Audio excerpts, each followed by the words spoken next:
podcast is part of the Sports Social Podcast Network.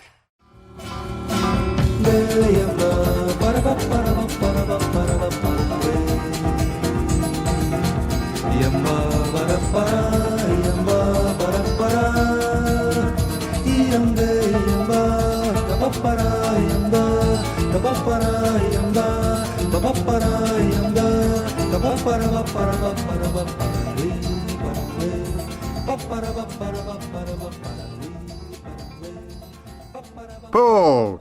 So, I don't know about you, but I think this has been my favourite World Cup tournament since 1986. Yeah, absolutely. That's the exact metric for me as well. I mean, the thing is, during the group stages, you always sort of feel like the World Cup is being defined by the group stages, but ultimately, that's not really the thing you remember.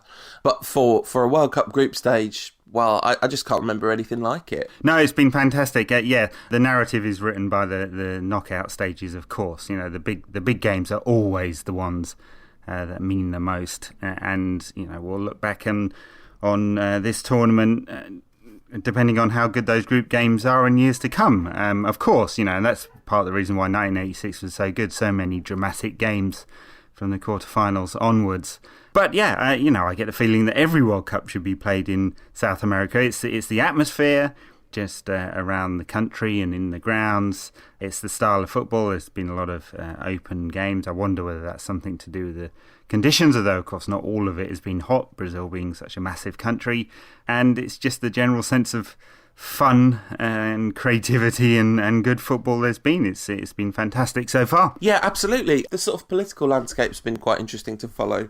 Since doing the World Cup preview show, I was so embarrassed about not having educated myself about the politics of it. I went out and attended a talk by a writer called David Goldblatt at the Bristol Festival of Football Ideas. David Goldblatt, a very fine book called The Ball is Round.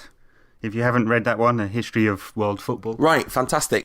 His talk is on YouTube. It's about the history of Brazil through the medium of World Cups, really. And he was really fascinating. It was just before the World Cup kicked off, so didn't know how it was going to go. And I think it's fair to say it's been better than the worst fears, but the Brazilian police's ridiculous heavy-handedness continues, showing no sign of being abated. Yes, and that does define some of the narrative of this tournament, of course. You know, and one of the iconic moments, of course, was the ITV World Cup booth, obviously built at much expense on the Copacabana, being stoned by an angry crowd, and Adrian Charles looking rather nervous inside, and completely ignoring the politics behind it, and talking about the disgraceful crowds and being delighted when the police came along. You know, very, very ignorant coverage, which you would kind of expect from him, of course. But it's the landscape within which this tournament has taken place. And, you know, one of the other things I can't help but mention, given that we're talking about this, is that,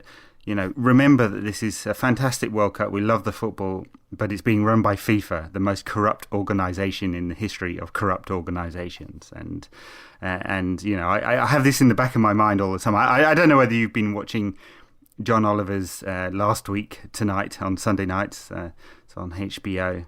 Those of you who can catch it, and if you can't, download it. But an excellent 12-minute rant about FIFA, brilliant stuff, and for American audience as well, and he's a British guy, so which is a kind of interesting way of doing it. But it's always there in my mind. I'm thinking, the football's great, but there's corrupt people who've taken bribes, who are making millions and millions of dollars out of the hardships of ordinary Brazilian people, because the government has spent billions and raked in almost no money from this tournament. Yeah, absolutely. So I think it's just like actually watching the football, this conversation is happening with that parked on the side. Like, we know this is going on, but this is what's happening on the pitch. And you know, actually, you mentioned ITV's coverage. The thing that really, really annoyed me, almost more than anything else in the punditry, I have to say almost, because there's been some truly staggeringly poor stuff, but the opening show was very much pitched as, well, it'll all be fine so long as Brazil win,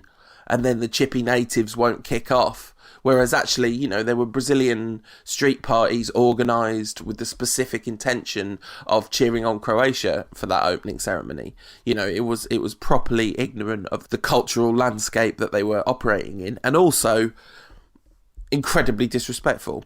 You know, I mean, what a patronising thing it is to suggest that it'll all be fine so long as Brazil win, as if the protests are somehow about the low quality of Brazilian football.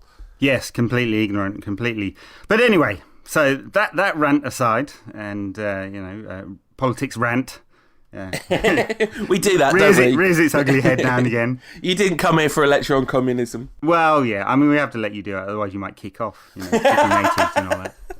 Exactly. The football has been absolutely out of this world. Blatter talked about an interplanetary World Cups, well, Galaxy Cups, if we discover alien species. And I tell you, I hope that in pitching the great game of football, it's this that we show them and not the last World Cup. Well, true, yeah. So we're recording this on Sunday morning, gives you some context for what we're talking about. And I thought it couldn't get much better until the second half of Germany versus Ghana, which was truly wonderful stuff. And, and the interesting thing, of course, is I tweeted earlier in the week just how disappointing the African sides had been, because they were until that, and then Nigeria's victory over Bosnia. They'd been very, very disappointing. Even the Ivory Coast 2-1 win against Japan was somewhat fortunate. It was. And I guess let's segue into, because there's been so many games, we'd just be here forever if we did one game at a time. And I think we've exhausted our producers' patience for 3-hour-long podcasts. Thanks to everyone for the nice feedback on that. The number of people that I got messages from saying that they'd listened to the whole thing from start to finish in one sitting was frankly slightly scary, but it was totally awesome, of course. So what we've decided to do is we've decided to break down a few highlights and just sort of a bit scattershot, but we'll cover the group stages so far via the medium of spectacular moments. And one of my highlights, you mentioned the Ivory Coast-Japan game. It wasn't the best game of the tournament by any means, but Japan were in pretty comfortable control and Ivory Coast looked all over the place until the arrival of Didier Drogba. And I don't think I've ever in my life seen a football match which was so transformed by a substitution when it wasn't to do with the substitute's actual contribution tactically or what they did with the ball. Drogba coming on seemed to lift the Ivory Coast. They all seemed to grow a foot. Yeah, the man had arrived, hadn't he? It was amazing, actually. I mean, he's been on the bench for the Ivory Coast games, 36 now, and playing in Turkey or wherever he's playing, in China before that. So not the force he once was as a player, but clearly still inspirational. So yeah, no, I think that was a great moment. One of my other moments, since we're on Africa related things, was Ghana versus USA. Not a fantastic game, although, dramatic for many reasons. A goal inside 30 seconds for the States, and then Ghana came back so strongly. They were actually very good in that game. And although not the end product, and then equalised, and then USA scored with a couple of minutes to go, and the goal scorer didn't appear to believe what was happening to him at the time. A marvellous reaction, I thought. Absolutely beautiful. I got so much stick.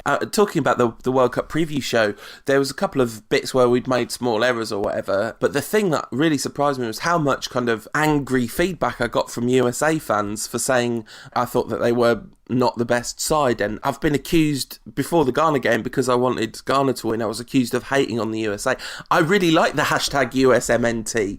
I think they've got a really nice spirit. I really quite like the way the country kind of gets behind them in the States and all that. And I happen to really love Ghana, but so I wanted them to win. But that celebration was so moving, wasn't it? Yeah, it's interesting. Obviously, the CIA has got to you there. You've changed your tune. Your anti-Americanism was at its zenith before the World Cup, and now suddenly you're USA, USA, USA. Interesting. Also, we can't discuss that game without mentioning the Ghana goal, because they spent the whole second half trying to score a wonder goal, essentially. It was all really over kind of super dramatic, elaborate stuff, and then they finally scored the goal they were trying to score. One of the top 5 goals of the tournament, certainly. Yes, excellent goal. Yeah, they like a shot, and some very intricate play actually at times from Ghana. There is definitely some weaknesses in that side. I don't expect to see them in the latter stages of the World Cup. I mean, they might not even go through, of course, but some good stuff at times. Right, talking of wonder goals, another favourite moment, Robin van Persie's header. I've seen some diving headers in my time. You think of the 1987 FA Cup final and all of that. But that was the diving header to beat all diving headers. That whole game, I mean, I think this is where we sort of move away from our not breaking down games to discuss a game in depth because, well, first of all, managed by Louis van Gaal, essentially Manchester United beat the world champions 5-1. Totally, yeah, totally. We're claiming that. People have said that the Cahill goal has sort of overtaken the Van Persie goal in the score, like goal of the tournament stakes, but it's not even close for me. I've seen goals like that Cahill goal before. I have never seen a goal like that Robin Van Persie goal. It was insane. I mean, not only a great header, but a wonderful ball from the left-hand side from Daley Blind, floated in, perfectly weighted, and Van Persie. Not only is he scored with a diving header, but it's coming from behind him. So it almost seems physically impossible that he can look at the goal and the keeper, work out how to loop it over the keeper, and see the ball coming at him all at the same time. I compared it without apology to jazz improvisation in an article on the Bleacher Report, which I know it's like you're not allowed to do that if you write about football, but it's the only analogy I could think of because it really was the thing about jazz improvisers is the reason that they can do what they do is because of the amount of time they've spent on the basics. And for Van Persie, it's the amount of times he's thought about the basics and practiced stuff that's enabled that. And there's that book by David Winner called Brilliant Orange, which basically purports that Dutch football is unique because of all the national games, it's the one most focused on use of space, which is a sort of something in the Dutch national psyche because they've got quite serious issues with land mass. And so that effective use of space becomes primary, and actually he used that space better because I don't think anyone was expecting him to head that ball. He looked like he had plenty of time to take it down, but of course taking it down would have risked allowing Casillas back into the game, whereas that header meant that Casillas was completely stranded. Now while we're on Casillas, I have to say I've quite enjoyed his capitulation. Not that I particularly hate on Casillas or anything. There are definitely members of the Spanish side that are more worthy of the hate. But this is a man who, for 2 years, for more than this, has been treated like a king and appears to be undroppable. And I don't quite understand why he's undroppable at national level because there are clearly goalkeepers better than him. But how many mistakes has he made in this World Cup? I mean, on the face of it, all but one or two of the Spanish goals conceded to date, you could either directly attribute to Casillas or at least in part, and that's quite a criticism, I think. But also pretty damning of the manager who's picked a player who only played in Champions League games like last season or cup games for Real Madrid, and there's a reason why he was dropped by two managers. Yeah, absolutely. I mean, I don't know if it's true to say that Spain would still be in the World Cup if De Gea had started for them instead of Casillas, but you'd think that they would be considerably more likely to be. I mean, Robin's second goal was an absolute howler, wasn't it? That game was just amazing. I just watched that because it was on the second day of the tournament.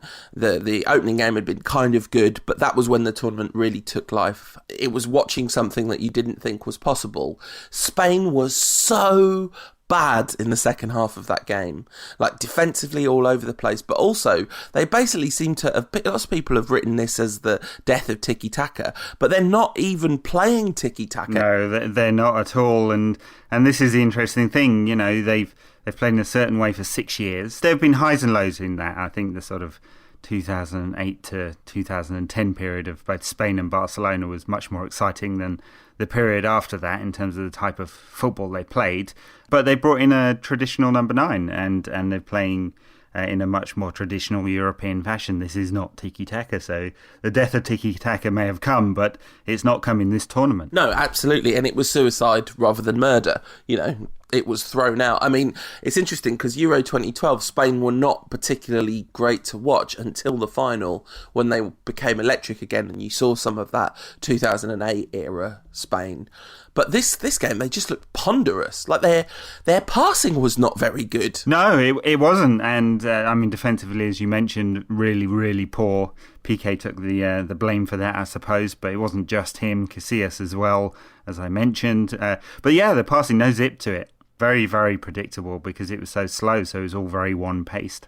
And that's not actually what you associate with tiki-taka, because the thing is, while ball retention is everything, actually it speeds up in the final third, and that's the thing that does for most of the opposition, but there's been none of that at all. From a United perspective, that game was incredible to watch because it was Van Gaal taking a team that wasn't perhaps the most naturally gifted squad and using its couple of genuine world superstars in incredibly devastating fashion to destroy a team that probably had more depth of quality. And that's really, assuming the transfer window doesn't seriously accelerate between now and the beginning of the season, this is exactly what he's going to need to do for us.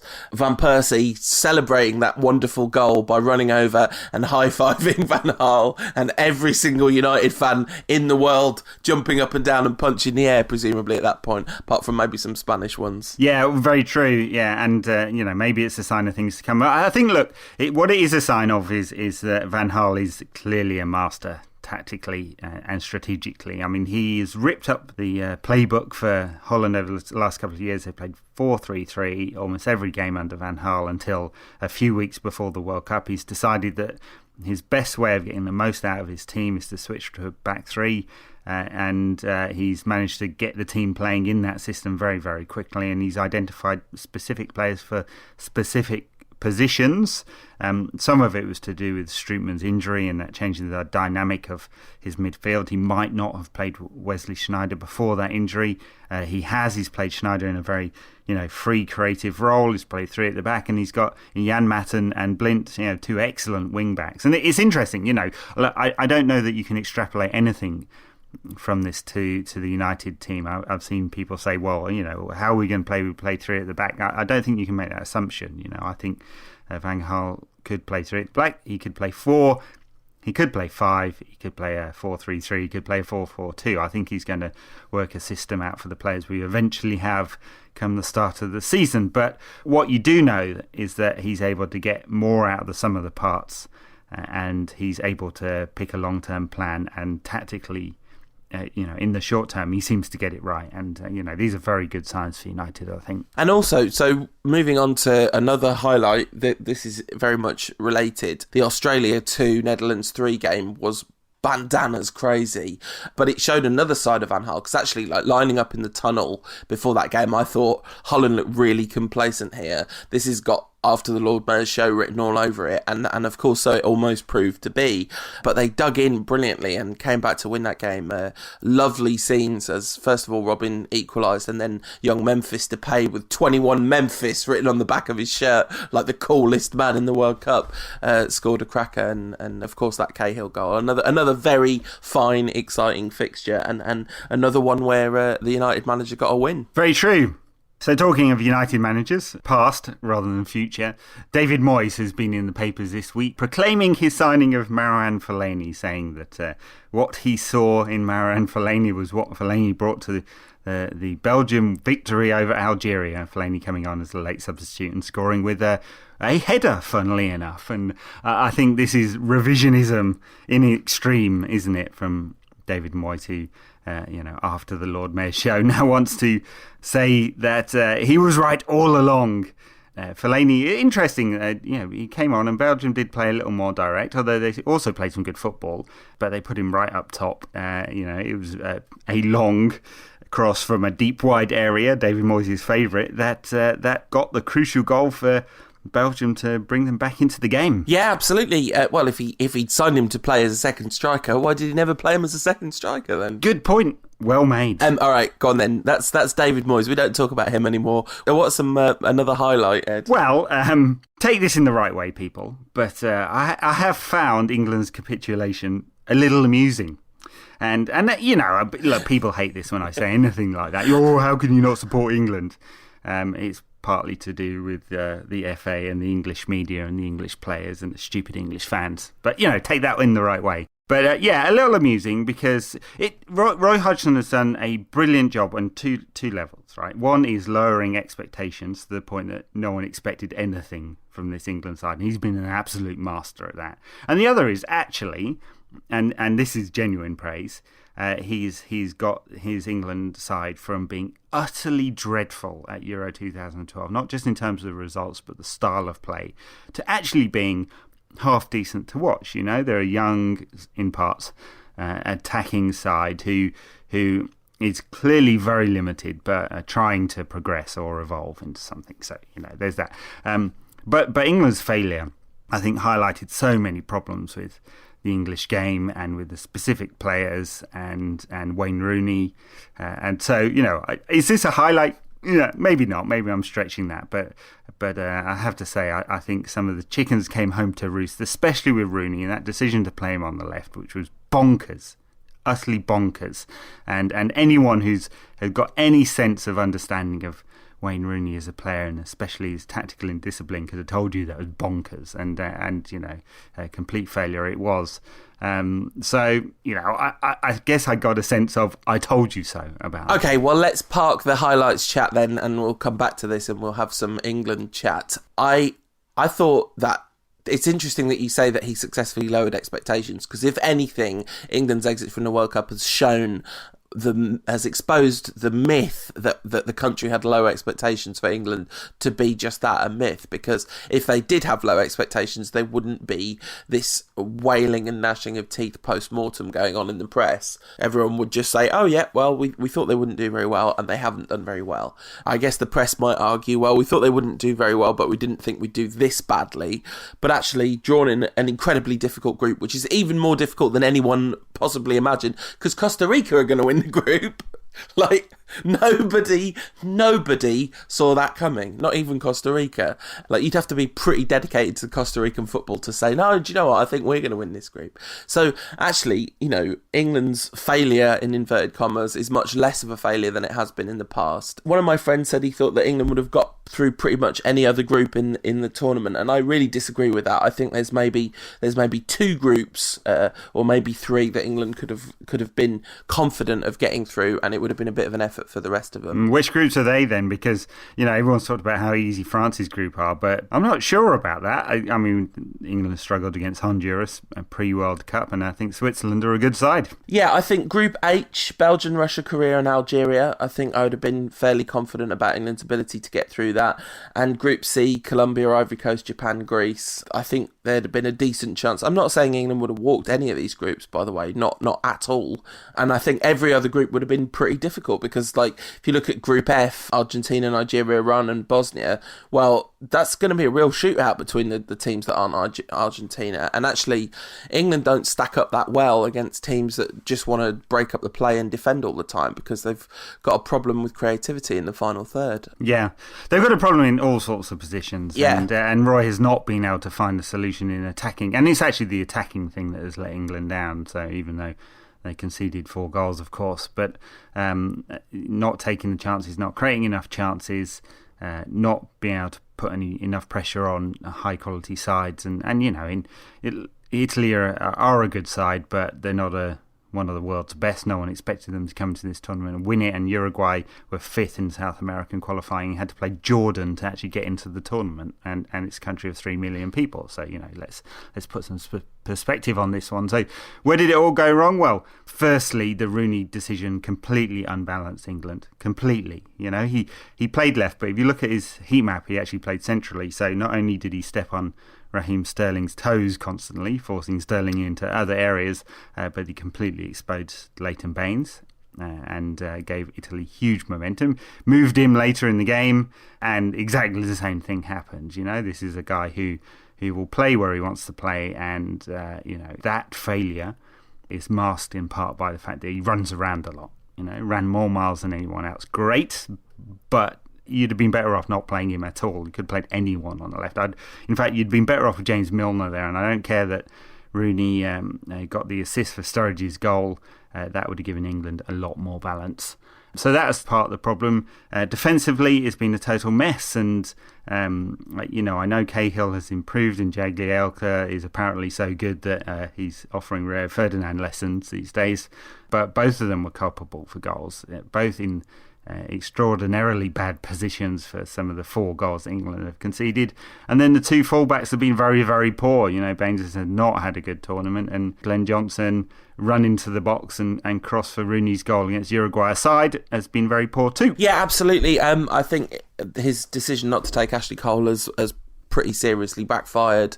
Jagielka, I thought, was against Uruguay, it was very culpable in both goals, but no one was more culpable in both of those goals than your man Steven Gerrard. And I mean, I think this England side would have been better off without Rooney and Gerrard, which is kind of ridiculous because obviously they're both excellent players, but the system didn't really allow for either of them.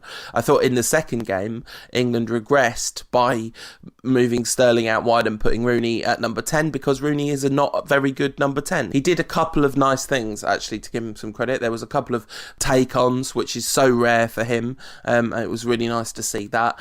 And I feel for Wayne Rooney because I do think that if Wayne Rooney was German or from the US or Portugal, he would have grown into a different sort of player and he would have grown into a better player because he wouldn't have had to deal with the relentless commitment of the English press to build him up and knock him down. You know, as soon as he started to explode onto the scene, this was it. He was Pele. As soon as it started to go wrong, he was a granny shagger and a greedy man and, you know, a working class chavvy oik and all these kind of, you know... Yeah. No, I mean, it has been warfare and maybe class warfare, as you're alluding to there. You know, it doesn't do him any good, but I think his game has regressed, you know, and you can't talk about England without talking about Rooney, I'm afraid. And there's so much of the England team wrapped up in him, and the take-on you talked about, he just doesn't do that anymore, you know, Jen, that's an exception, isn't it? He doesn't beat a man. You look back at the games in Euro 2004 and the few warm-up games, he sort of had 3 or 4 months before that when he was playing games for England. The burst of speed, the kind of dynamism that he brought to the game, none of that is there anymore. And, you know, for the odd 60-yard pass, there's the time that he doesn't take on a man when he could do. He doesn't shoot. His game is so much more limited than it used to be, even though, you know, he may well have matured as a player and understands the game better. That kind of explosiveness that marked him out as such a good player when he was a teenager isn't there anymore. And it's a massive failing, and it's one of the reasons why he's no good in the number 10 role, because he's not a classic playmaker, right? He's not going to dictate the tempo of England's play. He's not someone who, like Xavi, for example, who can do that, right? It's not in his locker, so he's a different kind of number 10. He's the guy who, if he's going to start 15 yards behind the main striker, has to have that burst of explosiveness. And he does have good assists, because he still can pick out a pass. This is the paradox with Wayne Rooney. His numbers are still pretty good.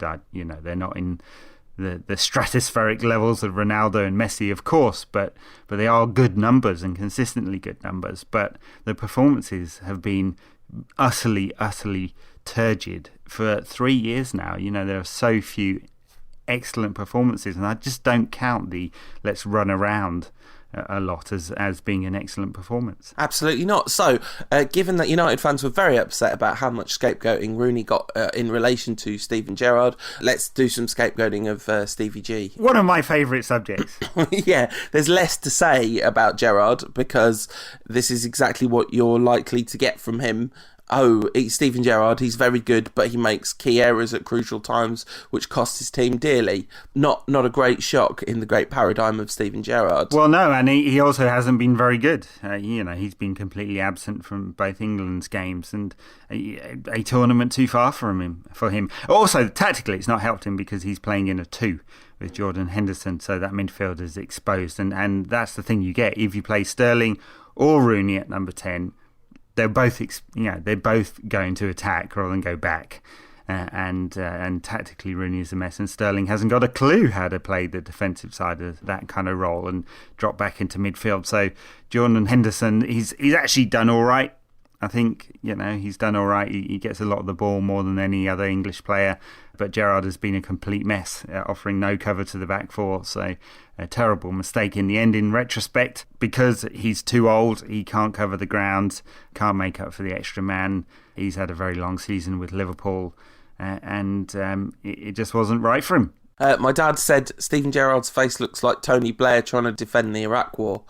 He just looks like a man who once had hope and enthusiasm and has been beaten by his job, basically, and he now kind of looks completely haunted, which I thought was quite a good description, really, because and the psychological impact of Liverpool having slipped up and lost the league, you could see it. He was carrying that on his shoulders. You could see it because You know, it was evident in his performance. And, you know, the back pass to Luis Suarez sort of summed it up the worst. But actually, it was the giving the ball away in midfield for the ball that went out wide to Cavani that really summed it up, because that was more like him not being able to play his role. You know, that was his job, was to keep possession, recycle possession, and he couldn't do that. And it cost England dear. But yeah, so England are out, and that means we get to just enjoy the football now, Ed, which is kind of a relief in a lot of ways. Because you don't have that sort of the one game that comes along. I have to say, the World Cup was kind of really rolling by the time England started playing, when the England and Italy game was due. That Costa Rica Uruguay game had just happened, and so like World Cup fever was really raging. And I was thinking, oh, this is going to be a terrible 0-0 and harsh everyone's mellow, but it wasn't. It was a really good game, the England Italy game, I thought. Yes, unless you were Roy Hodgson, Wayne Rooney, or Steven Gerrard, but we won't go back there. We won't go back there. A very good game for the Italians, of course, who got the victory, and Pirlo was utterly classy yet again. Funnily enough, not against Costa Rica, a team that worked out how to nullify the threat. Unlike Mr. Roy. I'd keep Hodgson though, for sure. I wouldn't. Well, I don't think there's a better option. I don't think there's any appetite. He's, as I said earlier, he's trying to move the team in the right direction. I think he's made some mistakes. He's not infallible. Clearly, he's not infallible, and he's working with not a huge amount of quality there. But there are teams that work with less quality who've done better, and I think that's a good marker, right? So this England side is not going to transform into the next European Championship winners by a miracle. There's going to have to be some pretty harsh evolution now. There's already talk about Gerrard staying on. That would be a huge mistake. I would be tempted, if I was Hodgson, to bin Rooney as well, just because you've got better options in most positions that you could play him. And he's going to have some tough decisions to make, I think, next couple of years. Absolutely. Okay, so I want to start talking about things that have been fun at the World Cup again. The performances of Colombia. They've beaten so far Greece 3-0 and Ivory Coast 2-1. The 3-0 slightly flattered Colombia. I thought Greece were actually pretty tidy in that game. They just basically made 3 serious defensive errors, and the third one came after the game was well and truly lost. But the Ivory Coast Colombia game, where the incision of Colombia's break for their second goal was absolutely electrifying. It was hairs on the back of the neck stuff. It was like the Cote d'Ivoire lost the ball. Colombia were onto it incredibly quickly. I think James Rodriguez, who's having a standout World Cup, with the through ball, and an absolutely stunning finish. It was so quick. It was so direct and pure, and of course the fantastic goal celebrations. Yeah, Colombia have been great to watch, actually, and brilliant in the transition, and I think a lot of people thought they'd be a very good side, but then we've seen it before, right? So it was always a bit hard to say this is a great Colombia side. I remember thinking that about other Colombia sides. James Rodriguez. There's me thinking he was called James. This paradigm that you see every time, like if you do a search for "it's James, not James" on Twitter while they're playing, it's people going apoplectic about a commentator pronouncing his name how it's supposed to be pronounced. His name's not James. It's spelt the same, but that's not his name. Yeah, I was a bit confused. I thought, what's the Middle East peace process got to do with this? But yeah, there you go. I finally worked it out. He's been fantastic, but then again, he is a £40 million player, so a lot of people expected him to be fantastic.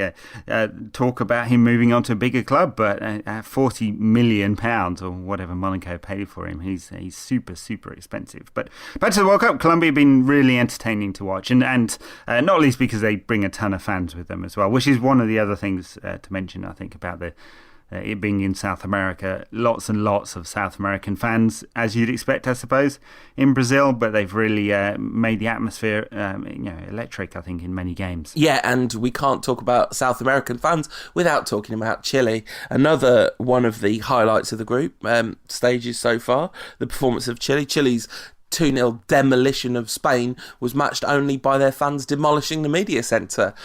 Quite extraordinary scenes, as some enterprising Chile fans worked out that there was just a cardboard wall between them and the pitch. But then apparently, according to Jonathan Wilson, they just took a wrong turn. So instead of trying to get through the media centre to the pitch, they'd taken the other turn. They would have been escalators straight down to the pitch, and they would have got away with it. But that was wonderful to see.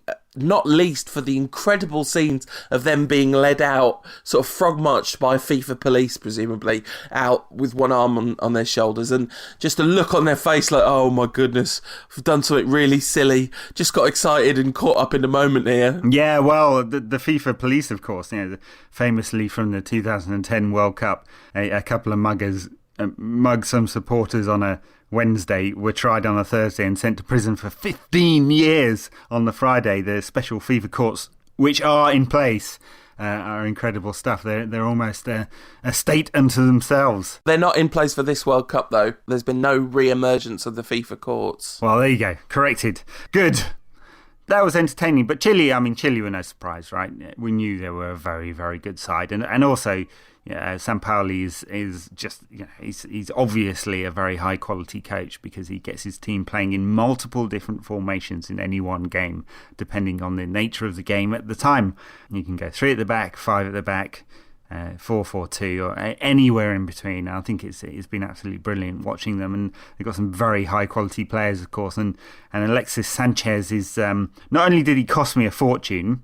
Thanks, Alexis. But he's had a fine game through the centre. When you say a fortune, do you want to tell the people how much it really was? Well, it was a fiver at 317 to 1 if he'd scored. Oh, okay. Fair enough. That was a fortune then. But there you go. So betting is a mugs game, which is why I bet not very much. So, talking of a mugs game, Brazil, they won the opening game in very, very questionable circumstances, and I was watching that game wondering, first of all, Croatia looked really impressive, as they then went on to do again against Cameroon, but that ridiculous penalty, which I don't think there's any way that penalty belies corruption, because Fred has just properly conned the ref there. If you look at that from the ref's angle, you can easily see why it looks like the Croatian defender has thrown Fred to the ground. Oh, sure. Not corruption, but a homo ref in the opening game of the tournament and a dodgy dive from the home player. I guess that all the circumstances adding up to that one, and you felt sorry for Croatia because they did perform so well and they deserved to get a point out of that, but it wasn't to be. Brazil, interesting, because they don't half feel limited, and they've got lots and lots of high quality talent there, not quite putting it all together. There's still time, of course, and by the end of the tournament they may start to click, and we'll see if they can find the right balance. One of the things about them is they seem to be playing within themselves, and it looks almost as if there's too much pressure on them. Well, Neymar bursting into tears at the end of the national anthem was pretty telling, and Marcelo, who had done the same after the first national anthem, scoring an own goal within 10 minutes, I wonder about that Brazil side, I have to say. So I was doing some sort of scrap of paper calculation sort of thing, and I reckon that the best teams so far in this World Cup have been Holland, Germany, Chile, Colombia, and France. And I would be quite surprised still if the winner comes out of those who've been the best side so far. But Brazil would be right down the bottom end, and I'm not sure that actually it is to do with the pressure and all that, so much as actually there's a bit of a lack of quality. Because really, who would you have in a World 11 from that Brazil side? Neymar and Thiago Silva, and that's probably it, right? Their midfield looks ponderous. It really does. It looks like their only move is to look for Neymar. The wing play has been of really poor quality. Dani Alves looks to have lost a yard of pace. They've really struggled against Mexico to make any kind of impression. Once you keep Neymar out of the game, you asked where the goals are going to come from, and I very boldly said, Fred scored loads of goals in the Confederations Cup, but this is the Fred we've come to know and love, really, that's been on show in this game a little bit more. Well, look, I wonder whether they've just been a bit too conservative. So if you throw Willian, Oscar, Neymar all in there and go a bit more attacking, then maybe there's a better opportunity for you to score more goals as a Brazilian side. I think they've been a bit too European about it to date. But interesting thing you were saying about who've been the best sides and who's likely to make it through. You're right. Yeah, Holland, France, Germany, all been excellent. Germany, excellent despite the draw against Ghana. It was a fantastic game, as we mentioned. But the way looks clear for Argentina, who've not been that impressive to get towards the far stages. They will have to beat Chile at some point by the looks of it, which could go either way on current form, of course.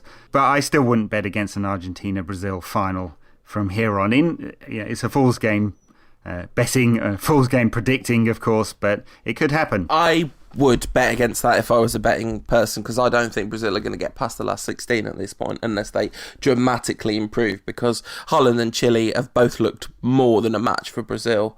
I mean, Brazil are probably going to win their group anyway, because they've got a better goal difference than Mexico, and Mexico have got to play Croatia, and I think Croatia are probably going to beat Mexico even. But yeah, so I think it's set up to be a Brazil-Chile or Brazil-Holland second round tie, and I don't think Brazil are favourites in either of those, the way things are at the moment. Another highlight for me has been the performance. This is a little more personal perhaps, but the performance of the French national side. No idea how to predict it beforehand. I was looking at the squad thinking, that looks really good to me. What's going on? And actually they turned out to put in a really excellent couple of shifts. I mean, Honduras are not a good side, but England couldn't get a goal against them, albeit in a friendly, and France managed 3 thanks to some really phenomenally incisive attacking play. That game was really uncomfortable to watch because of how violent Honduras were.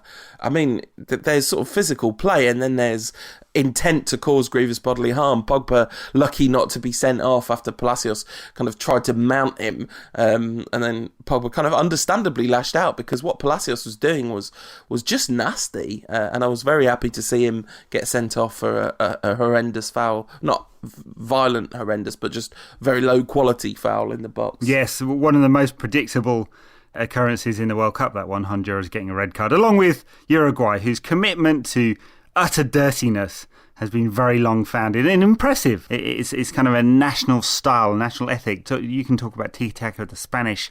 The Uruguayans and violence have gone together for a long, long time.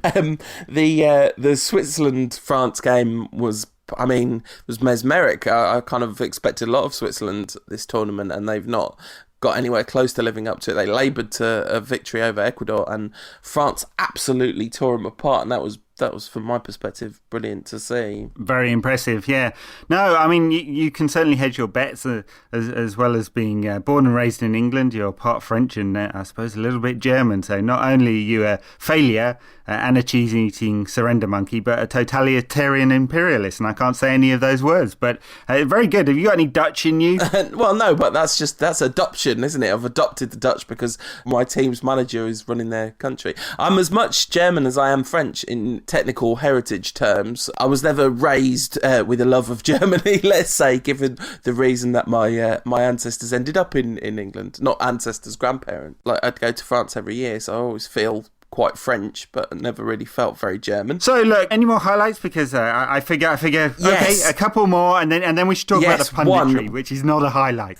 You said that the most inevitable thing in the World Cup was Palacios getting sent off, but no, that was the second most inevitable thing in the World Cup, because the most inevitable thing in the World Cup was Pepe getting sent off. Oh, yes. How could I forget? That was utterly... I mean, the irony within an irony of this. Of course, Pepe was going to get sent off, and of course, Muller was going to dive to try and get him sent off. But then the deliciousness was the fact that Pepe would never have been sent off for the first offence, if you can call it that, and then decided to nut the guy for pretending to be nutted in the first place. Beautiful. The hilarious bit where Sami Khedira kind of sidled up to Ronaldo and like covered his mouth and whispered to Ronaldo, and then Ronaldo just shook his head and raised an eyebrow, and it was definitely like, well, we all saw that coming, didn't we? And Ronaldo looked very fed up with his Portuguese teammates in a way that actually for once was not just narcissistic delusion, but actually had every right to be. Very good, yes. Messi as well, worth a mention that Argentina have not looked very impressive, but there's something bubbling there. The fact that Messi's kind of rescued them. He looked very average in the first half against Bosnia and then scored that wonder goal, the second one, and then in the last minute against Iran, with 11 men behind the ball, Messi conjured some proper magic to get his team a win, and just plants the seed of a narrative of a 1986 situation there. It does. Tactically, they're nowhere as good as the 1986 Argentina side, who had a way of playing, right? They still, they come into this tournament not knowing whether they're going to play 3 at the back or 4 at the back, whether they're going to build the side around Messi as the false 9 or not. And this has been a bit of a mess. And clearly Messi is the boss here, so the manager ought to listen to him and do exactly as he wants, because that's the only way he's going to keep his job. And also, you get the best out of Messi, you get the best out of Argentina, right? Undoubtedly they have to do that. And they've got loads and loads of talent there, but they need to build around Messi. And if they work that one out, they're definitely going to be a threat. So yeah, fine couple of goals from Messi, brilliant individual goal to start off with, so typically Messi. And then the last minute goal against Iran, which was heartbreaking for Iran, although their commitment to parking the bus for the full 90 minutes was solid. Yeah. Although did have a couple of good chances themselves, which added to the drama late in the game. At peak Kieros, right? That's what we were at peak Kieros. It really was. It was so Kieros. I think the group stages as a whole so far have been really fantastic, and there's been barely a bad game. Iran-Nigeria worthy of a mention, because it wasn't just that they parked the bus, but Nigeria just couldn't find their legs in that game.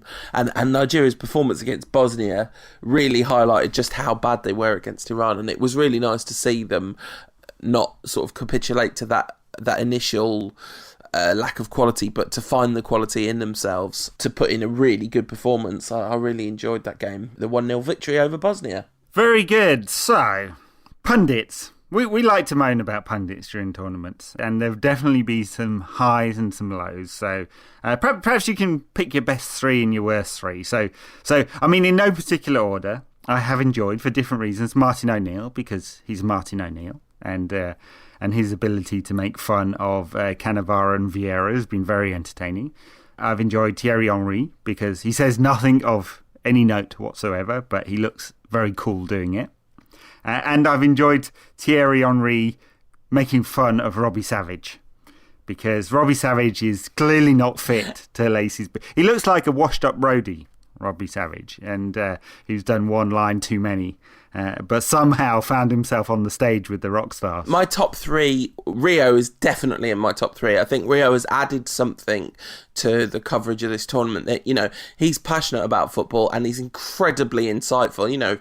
Talked about what an intelligent footballer Ferdinand is for so many years, and when he starts talking about football, he displays that intelligence. The best moment of punditry in this tournament came during the half-time of Spain against Holland, and you had Henry, Ferdinand and Shearer raised his game actually next to Henry and Ferdinand, and there was real analysis. They're all properly top quality players, so Ferdinand's in my top 3, Henry for similar reasons to you, and I think Danny Murphy would be the other one that I quite enjoy watching. He even did a good job of co-commentary, because I think there's a delineation between co-commentary and punditry, and bad punditry is kind of inexcusable because punditry is actually quite easy if you know anything about football, but co-commentary is genuinely quite a difficult art, I think. Yeah, no, I think that's a fair comment, and I have liked Murphy's work. I think he's pretty good. On the low side, Townsend, but he's been awful forever.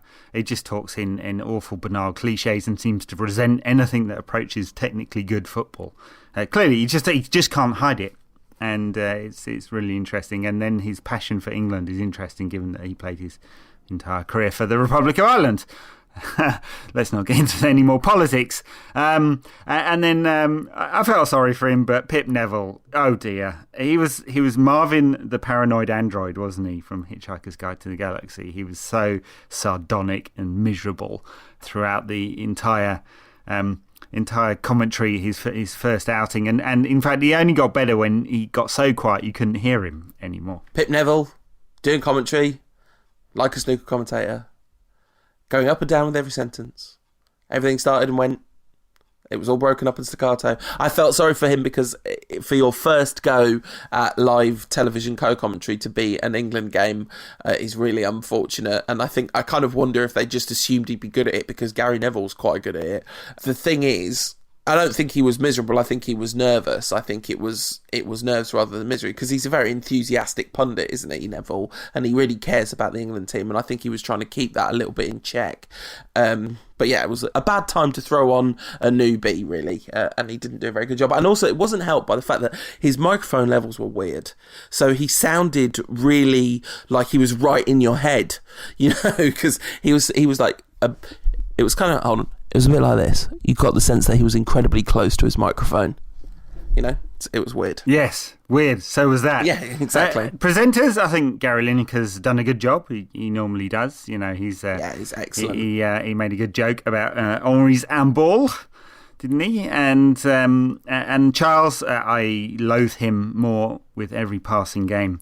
I have to say, he adds nothing. In fact, you'd be better to not have a presenter and just have the pundits chatting than have Charles there. And not only for the utterly dumb, moronic and ignorant commentary about the supporters and the protests, but also managed to completely whitewash Luis Suarez's racism as well, which was interesting. And then just kind of moronic comments all through, and it just doesn't add anything. I think he thinks he's being fun and chipper and the man on the street, but he's not. And the thing is about this, when he first got the ITV job, he came from working lunch, and you thought, okay, well, he can add a kind of fun, light element, and that's okay. Punditry and analysis of football has moved on significantly. Not, the explosion of analysis online and stats and tactics and access to coaches, and the bar has been raised in terms of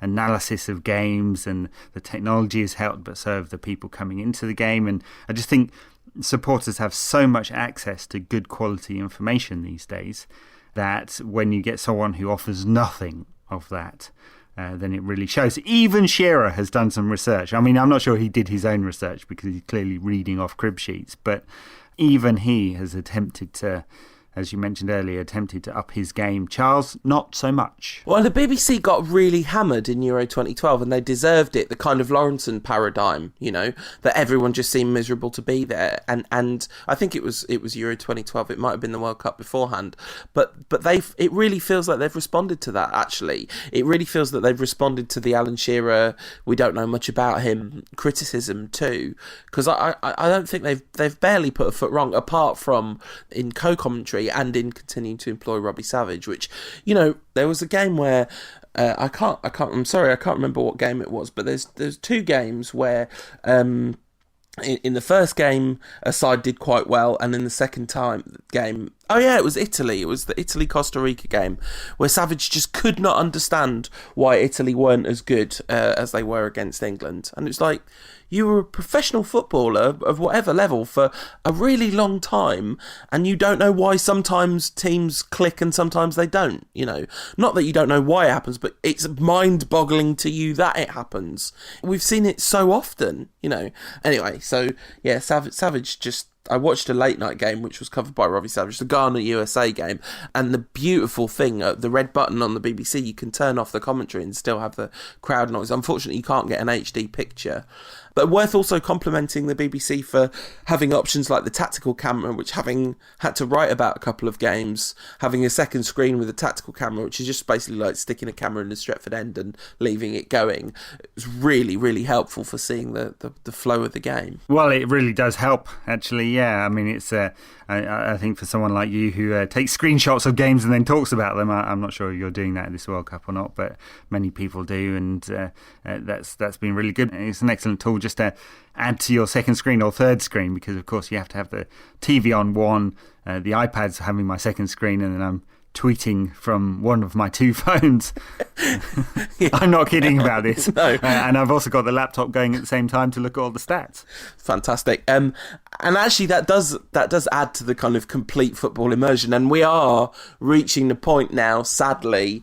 I think maybe even tonight might be the last 11 o'clock game. We're reaching that point. There's nothing that confirms the fundamental mortality of humanity than the second round of group games games starting in the World Cup, because during that first round of group games, every team you're seeing for the first time, and it feels like it's going to go on forever. But now we've reached a point where we're not going to be able to watch 3 football matches a day. We're going to have to choose which football match to watch. No, but you can watch 2 at the same time. Yeah, but no, you're right. It is a change now. We're not going to get all those games. We had 4 games in one day at one point, but 3 most of the days, and now we're going down to 2. And sadly, when we get to the ladder rounds and the knockout stages, there will be days without games. I know this is hard. I may need therapy, but it's true. Yeah, it's weird. I don't believe it. So our predictions are not going great so far, but it's very early days in the tournament. One thing that's been really interesting is just how many of the best players of this tournament are performing really well, which doesn't always happen, does it? I think with the exception of Spain and England's so-called sort of superstars, and Ronaldo not really being able to make a dent because he's sort of half injured, and Portugal are terrible so far. Everyone else that you would kind of hope to make a big splash at the World Cup has made a big splash. Karim Benzema has been on fire. Van Persie and Robben have both been on fire. Müller's scored his goals. Miroslav Klose is worth mentioning, equals Ronaldo's record. Kind of don't want to see him get that record, but there we go. No, world greats are up there in the top 10, like Pele and Jules Fontaine and Gerd Müller and Miroslav Klose, who has an outstanding record at international level, it has to say, but you wouldn't put him in that category. And of course, Fat Ronaldo. Yeah, absolutely. Original Ronaldo. So disrespectful to call him Fat Ronaldo. Proper, real Ronaldo. That's what he should be known as. Yes. Though it does come to something when Miroslav Klose has 14 more goals than Wayne Rooney in World Cup. It does, yes. It's fair to say he's played in a better team during that time and been used in his preferred position for more of it. Fair enough. Well, that was the games and the pundits and England, and you listeners have some questions too. So what have the listeners got to say, Paul? At Gareth Bale 22 says, if Holland... The real Gareth Bale? No, not the real Gareth Bale, but the Gareth Bale's real official parody account, asks, if Holland win the World Cup, will the prospect of going to United to play for Van Gaal tempt more players? I do think, genuinely, I've been looking at this World Cup thinking, do you know what? This really must make a difference to how players feel about going to play for Van Gaal, because even, younger players won't be familiar with Van Gaal in the same way, because a lot of his most glorious times came quite a long time ago. So to see that he's properly still got it must make a difference. Yeah, I agree. I think it will make a big difference to players who may have been on the fence, especially with United being out of the Champions League. Of course, the one thing is money, then it's the status of the club, and then it's the competition you're playing. But the manager does play a big part. Just have a look at what David Moyes has to say about Marouane Fellaini. Have a look at the Dutch team in this World Cup and tell me which one you'd rather play for. Absolutely. At Dane Sayer says, who do we support now that England are out? Holland for Robin, France for Patrice, or Belgium for Adnan and Marouane? So for me, it's easy. Of course, I support France because of my being quite French. But next on the list would definitely be Holland. Not so much for Robin, although it's brilliant to see him firing, but for the manager, for the fact that we are literally watching a team managed by our manager in the World Cup. Interesting fact about the Dutch: when they play their game against Chile, the group decider, they will play without a Van in the team for the first time in like 40 years or something crazy like that. It's not 40, but it's a long time. Yeah, I think it's since 96, maybe. No Van Persie, and Van Gaal doesn't count because, of course, he's the manager. Absolutely. Although I think he'd be a big unit, actually. Stick him up front, he might do all right. I like this question, Ed, and I'd like your thoughts on it from Scotty W, at Scotty W with 4 T's. In Scott, it's a lot of T's. Which midfielder has impressed you the most so far in this tournament, more in terms of making their side tick than assists and goals? Well, aside from Pirlo, who was excellent against England, but not so good against Costa Rica, I think the French midfield has been outstanding in their 2 games.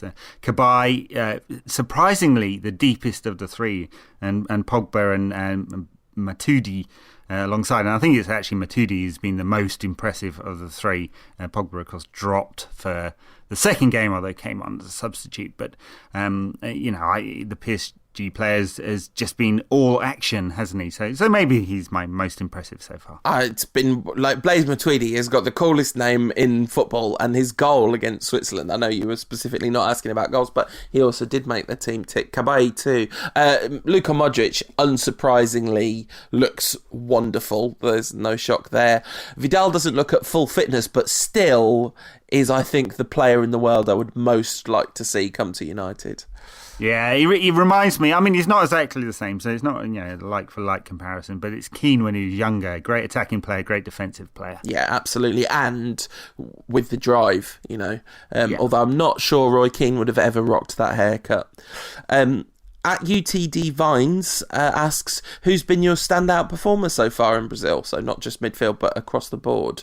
I'd have to say that the Dutch front two of Robben and Robin. Yeah, I mean, Robben for me, because he's just been a bit more dynamic. I mean, Robin has been excellent, but Robin's the man. I mean, how much should United have paid for him back in 2004? A lot more than we offered. Yeah, absolutely. James Rodriguez mentioned earlier. Yeah. Definitely worth a mention. There are many standout performers. Muller too. I mean, he doesn't get the kind of praise because he's not as exciting to watch. But and people talk about him as a false nine. He's just a number 9. He's just a very, very good number 9 who makes some very smart runs all the time. Very, very dynamic. I mean, do they do player cam in this World Cup? They do online, don't they? I don't think they've had a player cam on him. But if they do, watch him because he's very smart in the way he pulls his defenders around. Yeah, Louis van Gaal, unquestionably, I don't know, it's sort of cheating to call him a standout performer, but he's been tremendous. I think pretty much the whole France side, Valbuena has been excellent. There's been a lot of really fine performances. And very gracious of the French to play their mascot too. Very gracious. You leave him alone. It's not his fault that he's little. He is a remarkably small gentleman. I want to give a shout out to Enyema in the Nigeria goal as well, because of course the Mexican keeper Ochoa was phenomenal. Yeah, both very solid goal. And anyone who's been a Football Manager player, which I haven't been for at least 5 or 6 years now due to family and work commitments, know that he's brilliant.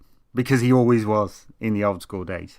But no, a very fine goalkeeper. And of course, without a club, Ochoa. So he's going to make someone very happy with no fee and make his bank manager very happy too. At Tom_McGee, just no question, just wants to start a campaign to sign Bernardes just for the comedy Bananas in Pyjamas song potential. Good move. At Grant's Tutoring says, are any of the Dutch team realistic targets for United? I think this is a really interesting point because actually in terms of realistic targets, meaning players that you could attract to the club, I would say barring Robben, they all are. Yeah, and there's a lot of talk about Robben, but I don't think United are going to pay over 30 million for a 30-something-year-old. Yeah, lots of them, because as we said in our World Cup preview podcast, lots of them play in domestic competition and the money's just not there. So quite a few players at Feyenoord and Ajax, and they're definitely gettable if we think they're good enough, and I'd take with a pinch of salt the assumption that just because they play for Van Gaal at the national level that they can automatically make the jump. There's some of the younger players look excellent, but they're prospects, and I think United need a couple of senior players in there too. But I wouldn't be surprised. I think they are affordable. Just while I'm thinking about changes at United, Rio Ferdinand, of course, has left. Love the quote. I think I saw it in this weekend's Observer on Jagielka. We know that debate. Jagielka is in no man's land. He's not attacking the ball and he's not covering. You've either got to do one or the other. Couldn't wait to have a little dig, could he? Couldn't wait. Hashtag what would Rio do? So I don't think I could be enjoying this World Cup more unless it was, of course, not built on a platform of human suffering. That would be helpful. But other than that, I couldn't be enjoying this World Cup more. It's been absolutely outstanding from the off. I mean, the opening game had all that incident, had plenty of goals. It was bubbling, and then that first proper full day when you had Spain losing 5-1, the fact that Spain are out already, absolutely staggering And we did a little bit on them, but it really is mind-blowing. And yeah, it's just that there hasn't been a day where there hasn't been a good game. We went through a long run of games without any bad games at all, but then Carlos Queiroz stepped up to the plate and proved that there is no World Cup he's not capable of ruining. So yeah, but hardly a bad game. Hardly a bad game, yeah, no, very true. The quality's been excellent. Not if you're a defender. I think there's been some pretty horrendous defending, but that's made for entertaining football. Yeah, and we kind of knew that going in, didn't we? We knew that the balance of power in world football has shifted from defence to attack, and it's the classic reactive thing, isn't it? 2010 was a really defensive World Cup, so 2014 is a really attacking World Cup. It does go in those cycles, and there will be 10 0-0 draws in a row in the knockout games. You mark my words. No, I just don't see it. I don't see a team in the top level with the ability to contain another team. You know, they just don't. The defensive resources aren't there, and the systems are set up to score rather than contain. Very good. Well, that's a good point to end our World Cup podcast number 2, I think, and it's been a very good week and a bit. You know, thoroughly enjoyed it, and we don't get the orgy of football over the next week and a bit. We'll be back with you in around next weekend time-ish, depending on when we find the time to record. I would like to do something between the group stages and the knockout stages, which looks like it might be viable, so we'll see. Yeah, very good. And look, it's been outstanding stuff, great entertainment, and it's been even better because I've just told Mrs. Rant at the beginning of the tournament I will be sitting in front of the TV, most likely from about 4:30 until 1 a.m, and I'll be watching football and I'll be drinking beer. Live with it. You're such a lad, Ed. You're such a hashtag lad. It's been excellent, and there's nothing they can do. That sounded really sinister, and there's nothing they can do. I've not had to make any negotiations. I've been just sat drinking tea mostly from that time until that time. Have you missed any games? Have you not watched? Is there anything that you've not watched live? Yeah, no. A couple of the 1 o'clock. A couple of the 2 a.m. games. I think there have been two a.m. No, games. just one. I think there's just one 2 a.m. game all tournament, actually. And that was Japan against Ivory Coast, which I recorded and watched the following morning. Yes. That was good. But I have missed a couple. I missed Russia, South Korea, and I missed Cameroon, Croatia, which I did want to watch, but it just was not an option, sadly. And I'm thinking about skipping. Here we are. It's Sunday afternoon. I'm thinking about skipping Belgium, Russia, and South Korea, Algeria to go and see some human beings. But I'm not confident. No, I'm not sure that's acceptable behaviour. Because the evening game, the States against Portugal, will be a really good one, 11 o'clock kick-off. Yeah, absolutely. I'm really excited about that one. I think that's going to be good. USA, USA, USA. Oh dear. Well, on that note, we'll conclude this podcast, and it's been great to be back. And we've hardly talked about United at all, which is a bit odd. You had to throw a couple of mentions in there. And of course, Antonio Valencia celebrating not only Ecuador's fine win against Honduras, but a new contract. Yeah, what do you think of that? I think it's a little odd, but most likely protecting his transfer value since his contract is up in the summer of 2015. Then again, we said that about Nani, and he spent the entire season earning £5 million sitting on the bench. Yeah, I mean, I think Valencia is going to play a role next season, I think, and if we can get him confident and in form, then that'll be an excellent player to keep around. But either way, you can't let a player of that quality just let his contract trickle down and then leave on a free, can you? Really? No, you can't. And talking of free, this podcast has been free, and that'll be us done for the week. We'll be back sometime around next weekend. Can't promise exactly when. If you want to get us in the meantime, at UTD Rantcast for me on Twitter, at United Rant for Ed. Get us both at facebook.com/United Rant, and read all Ed's World Cup coverage on unitedrant.co.uk. And you can read my stuff on the Bleacher Report, wherein I'm still writing a bit about United, but also am writing numerous in-depth tactical reviews and previews of the performances of the Greece national football team. Send help! This podcast is part of the Sports Social Podcast Network.